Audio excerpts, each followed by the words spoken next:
Kamusta mga kanube? Kamusta kaibigan? Kung naghahanap ka ng negosyong pwedeng pagkakitaan ngayong 2026, pakinggan mo to hanggang dulo. Kasi baka isa dito ang magbago ng buhay mo. Diretso na tayo. Ito na ang 7 negosyo na pwedeng pagkakitaan ngayong 2026. Una, online selling o reselling. Magbenta ka sa Facebook, TikTok Shop, Shopee o Lazada. Kahit maliit ang puhunan, pwede kang magsimula. Bili ka ng mura. Ibenta mo ng may tubo. Simple lang pero epektibo. Pangalawa, digital services. Kung marunong ka mag-chat, mag-post, mag-edit ng video o larawan, pwede kang maging VA o social media manager. Laptop at internet lang. Pwede ka nang kumita kahit nasa bahay. AI-based service. Pangatlo, gamit ang AI, pwede kang gumawa ng content, ads, captions, scripts, at posters para sa mga negosyo. Mataas ang bayad, bilis gawin, at sobrang in-demand ngayon. Pangapat, food business. Lutong ulam, baked goods, o frozen food. Post mo lang sa Facebook, pa-delivery ka. Masarap, babalik at babalik ang customer. Pang-5, buy and sell.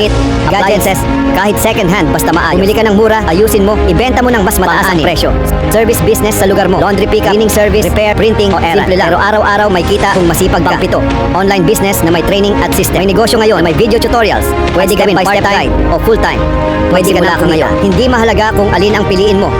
Ang mahalaga, 2026 na. Huwag mo nang ipagpaliban ang pagkakataon. Kung gusto mong matutunan kung paano simulan ang isa dito, message mo lang ako at tutulungan kita step by step. Like, share, at subscribe para sa mas marami pang tips. Salamat, mga kanyub.